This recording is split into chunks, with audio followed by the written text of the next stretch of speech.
Good morning दोस्तों। मेरा नाम है एमडी मासूम अंसारी और मैं आपको मेरे चैनल यानी कि एमडी मासूम में आपका स्वागत करता हूं। तो चलिए, जैसा कि हम लोग प्रीवियस क्लास में पढ़े थे पर्यटन क्या है, और हमने ये भी सीखा था कि पर्यटन मतलब उसका उद्देश्य क्या होता है। ये हम लोग प्रीवियस क्लास में पढ़े थे। तो उसी से एक क्वेश्चन उठ के आ रहा है कि एक पर्यटक, जैसे कि यहाँ पे आपको दिख रहा है, एक पर्यटक और एक भ्रमणकर्ता के बीच में क्या अंतर है। ठीक है, ये क्वेश्चन उठ के आ रहा है। तो मैं सबसे पहले इसका जवाब दे लूँ आपको। तो इसका एक सीधा जवाब ये होता है, पर्यटक पर्यटक जो इसका जो संबंध है वो पर्यटन से है। ठीक है, जबकि भ्रमणकर्ता इसका संबंध यात्रा से है। और मैंने जैसा कि प्रीवियस क्लास में बताया था कि पर्यटन और यात्रा एक दूसरे से किस तरह भिन्न है, उसी तरह पर्यटक और भ्रमणकर्ता एक दूसरे से काफ़ी भिन्न है, मतलब बहुत अलग हैं। तो चलिए जानते हैं पर्यटक क्या होते हैं।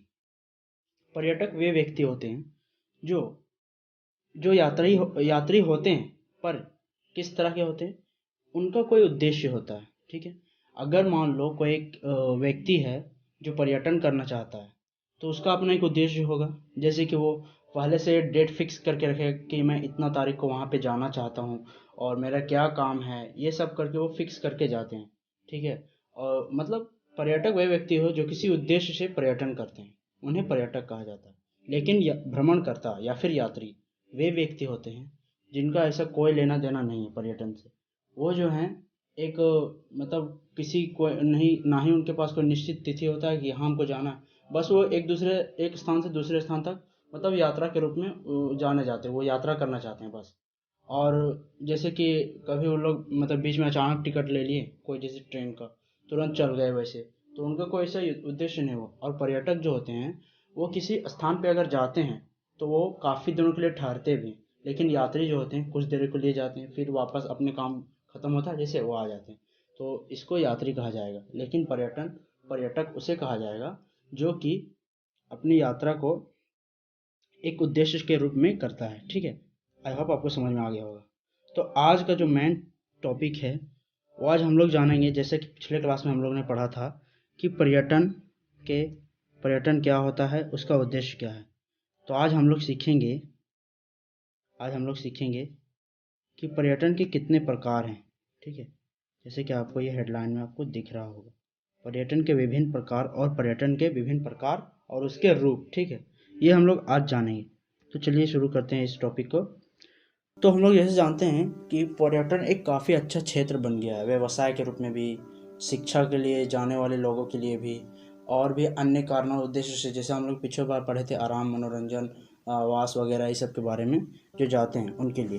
तो आज पर्यटन का प्रकार पढ़ेंगे। तो मतलब हर एक उद्देश्य के हिसाब से, अलग अलग उद्देश्य के हिसाब से पर्यटन को कितने भागों में बांटा गया है। जैसे यहाँ पे देखिए, पहला दे रहा है एक सांस्कृतिक पर्यटन, जैसे यहाँ पे कुछ चित्र भी दिखाया है। दूसरा भी है, दूसरा यहाँ पे होगा क्या, दूसरा पे है हेरिटेज टूरिज्म। ठीक है, इसको भी बताऊंगा मैं।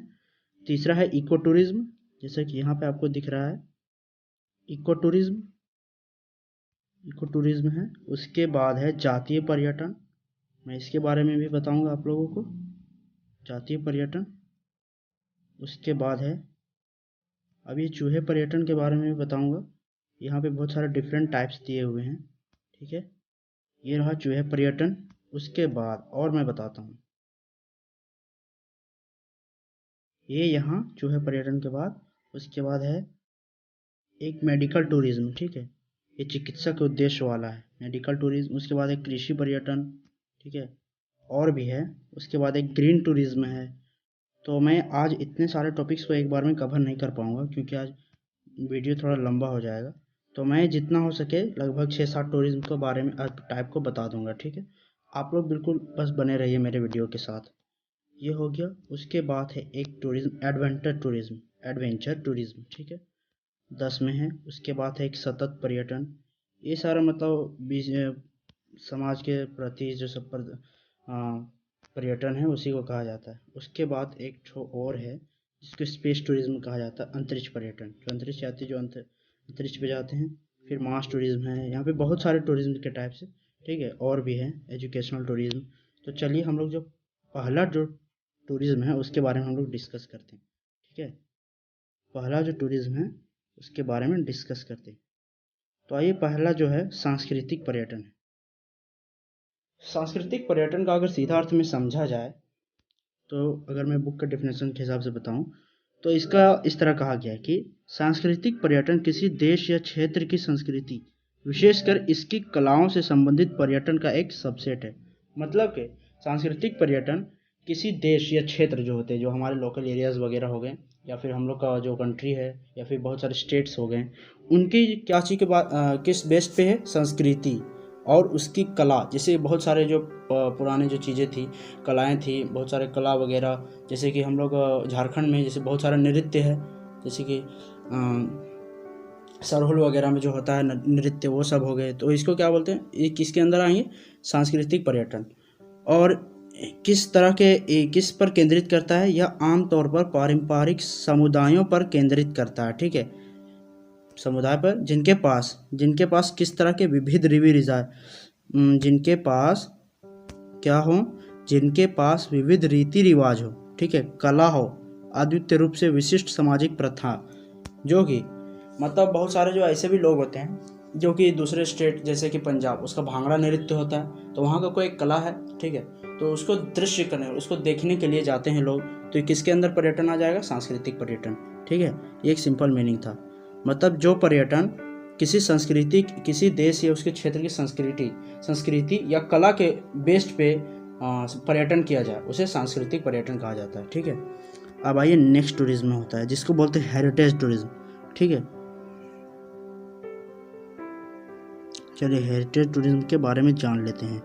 तो हेरिटेज टूरिज्म तो होता ये है, हेरिटेज टूरिज्म, हेरिटेज का मतलब होता है पुरानी इमारतें। ठीक है, हेरिटेज उसको कहा जाता है। तो आइए हम लोग जानते हैं हेरिटेज टूरिज्म किसको कहते हैं। तो जैसा कि यहाँ पे एक छोटा सा मतलब शुरू में डेफिनेशन दिया हुआ है कि हेरिटेज टूरिज्म शब्द से तात्पर्य अतीत, वर्तमान और भविष्य के बीच मूर्त संबंध प्रदान करने वाले क्षेत्र, सांस्कृतिक और निर्मित वातावरण में पर्यटन से है। ठीक है, तो हेरिटेज का मतलब होता है कि जो विरासत, जिसको हिंदी में कहा जाता है विरासत।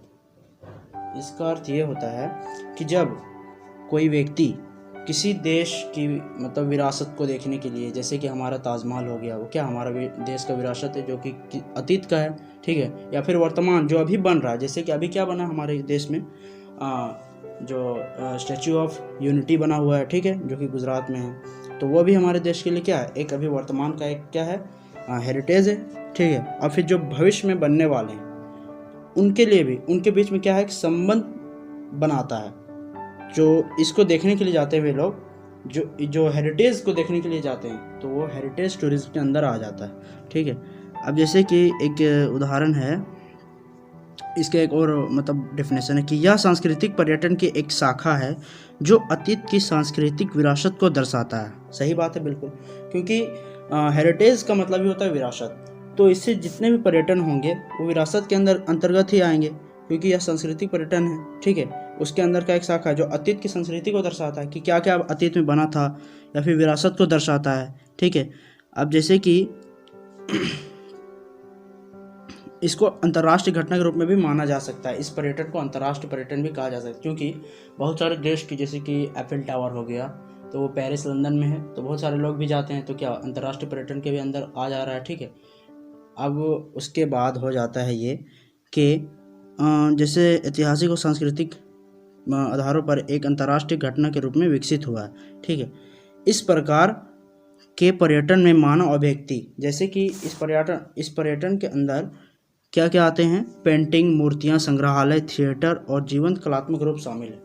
यानी कि अगर कोई पेंटिंग बना रहा है, कि जैसे बहुत सारे पेंटिंग, जैसे राजा रवि वर्मा के पेंटिंग हो गए, ये सब जो होते हैं ऐतिहासिक हैं काफ़ी, जो काफ़ी हेरिटेज के रूप में भी माना जाता है। या मूर्ति वगैरह हो गए, बहुत सारे संग्रहालय, म्यूजियम में जो कि बहुत सारे पुराने चीज़ें रखी होती है, तो लोग उनको भी देखने जाते हैं। तो ये किस तरह का टूरिज्म करते हैं, हेरिटेज टूरिज्म। ठीक है, अब आगे चलते हैं। अब आता है इको टूरिज्म। ठीक है, इको टूरिज्म, तो इसका डेफिनेशन देख लीजिए क्या कह रहा है। इको टूरिज्म एक विशिष्ट प्रकार का प्रकृति आधारित पर्यटन है। ठीक है, किस आधारित पे, याद रखिएगा, एक पॉइंट में, एक लाइन में आंसर। यह एक प्रकृति आधारित पर्यटन है जिसमें प्राकृतिक वातावरण की शिक्षा और व्याख्या शामिल है।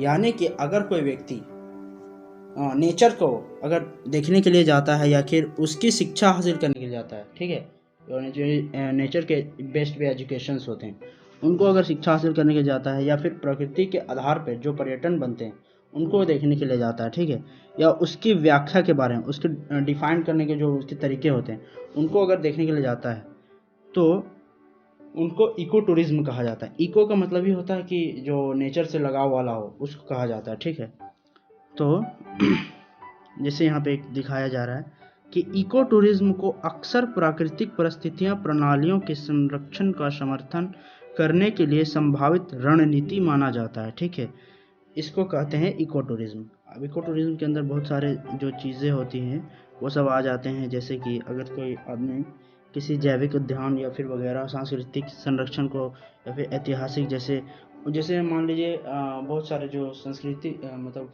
नेचर आधारित पे होते हैं उनको देखने के लिए लोग जाते हैं, तो ये कौन से टूरिज्म करते हैं या फिर उनके बारे में जानते हैं, रिसर्च करते हैं वगैरह, उनके बारे में पढ़ते हैं, तो ये किसके अंतर्गत आ जाते हैं, इको टूरिज्म के अंदर। ठीक है, अब बात कर जो इम्पोर्टेंट्स हैं उनको मैं बता देता हूँ, क्योंकि और बहुत सारे जो होते हैं वो क्वेश्चंस पे नहीं आते आधारित, जैसे कि मेडिकल टूरिज्म। अब ये एग्जांपल है मेडिकल टूरिज्म, जो भी एक पर्यटन का प्रकार है।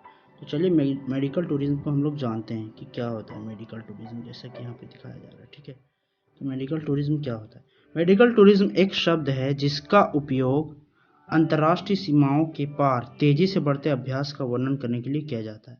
ठीक है, इसका जो पूरा जो डायरेक्टली संबंध है वो किससे है? स्वास्थ्य से है। स्वास्थ्य, ठीक है, स्वास्थ्य से संबंधित है ये पूरा बिल्कुल स्वास्थ्य से संबंध रखता है। ठीक है ना, ये बिल्कुल स्वास्थ्य से संबंध रखता है।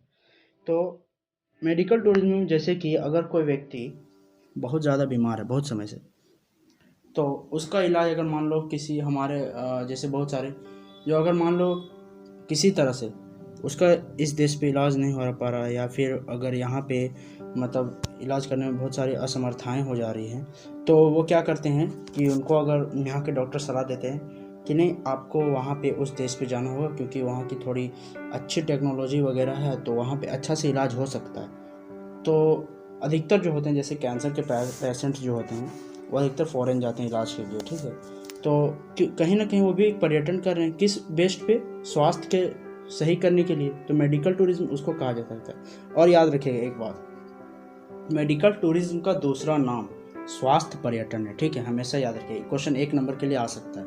मेडिकल टूरिज्म का और क्या कहा जाता है? तो मेडिकल टूरिज्म को स्वास्थ्य पर्यटन कहा जाता है।